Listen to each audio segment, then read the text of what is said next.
At makita naman natin na idol, oh, ito ang bunga na to, yung malilit na yan. Siguro may 99.9% matuloy to. Kung okay ang sitwasyon sa dahon, yung bunga, may 100% talaga, tuloy po ang bunga. Kahit hindi natin yan mag-pollinate tayo, tutuloy yan mga ka-idol. O, di ba? Kasi nakita ko sa kalabasa ko idol, kung nakita nyo naman, oh, ganito ka-healthy. So, para-parahan kasi ito idol. O, katulad nito idol, oh. Ang dami ng sanga, oh, tumubo. So, sa ngayon, dalawang beses pa ako nag-aabono nito. Nung pag-transplant natin at saka yung pangalawang beses, hindi na ako nakapag-abono. So, sa ganitong edad idol, o sa ganitong stage, kailangan dito talaga mag-abono na.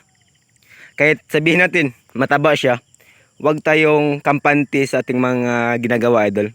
Kung anong nakita natin, huwag tayo kampante. Pero mas maganda talaga, mag-aabono tayo dito ng mix idol, triple 14, urea at saka yung 1620. Yun po ang pinaka the best talagang gawin dito. At sa ganitong edad idol, kahit mag-ano tayo dito, mag-granule sa pag-aabono. Kasi nakita natin idol na malaki na sila. So kahit dito tayo mag-aabono sa ano na yan part na walang ano siya, okay siya idol, kasi po mas recommend ko sa inyo, kung halimbawa dito idol, yung puno na yan, kahit dito tayo mag-aabono na. Yan, mga sanga na to. Ganun siya, mag-aabono tayo. At bakit kailangan pa tayo mag-aabono na healthy naman yung kalabasa natin idol? So halimbawa, yan po ang tanong. Idol, kahit nakita natin idol na healthy sila, pero nangangailangan din talaga sila ng magandang kalusugan sa ganitong edad para makaproduce siya ng magandang bunga o saganang bunga idol, di ba? Tama ba yan?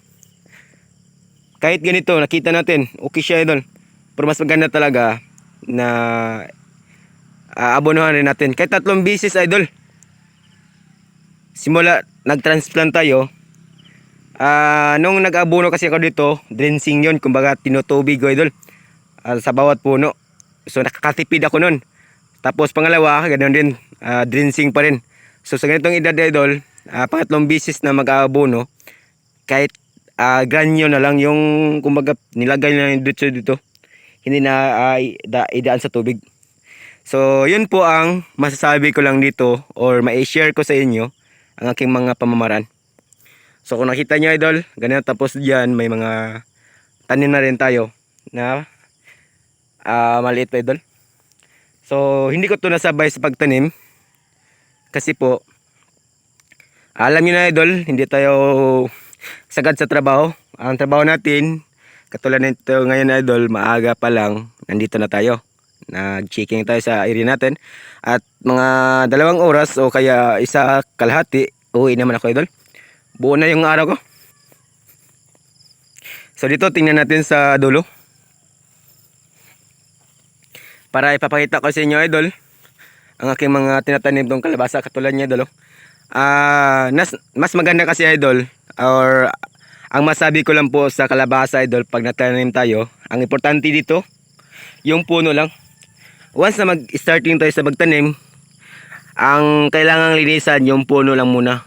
Pag stage na ganito idol, ganyan, kahit ganun siya idol, maraming damo, piling hayaan natin.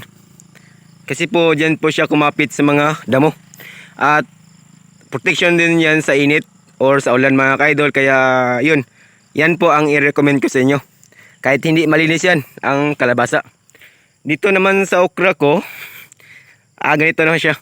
So gahapon pala, nag-spray ako idol. Hindi lang ako nakapag-live about sa pag-spray natin kasi wala tayong cameraman idol. So solo muna to ngayon.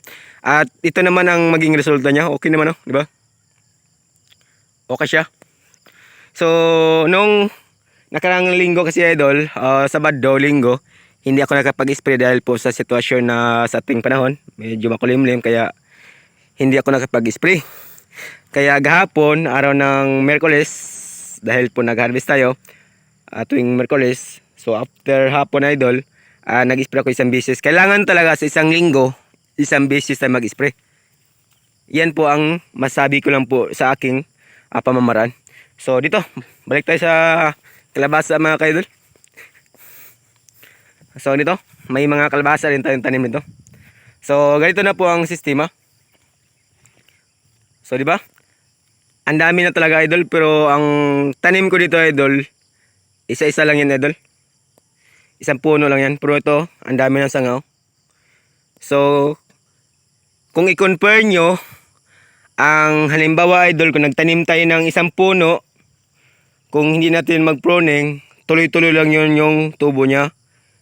At sa isang puno idol, ilang piraso kaya ang pwedeng ma-harvest natin sa isang puno lang.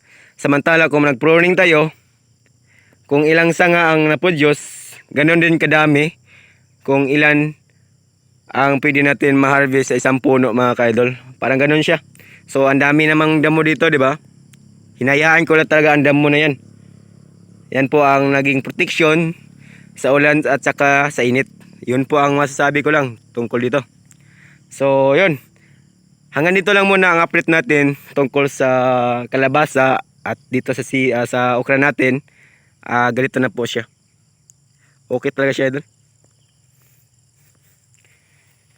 So tis pag may time.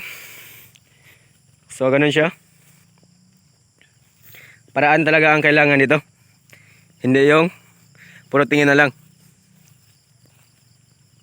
So yan o.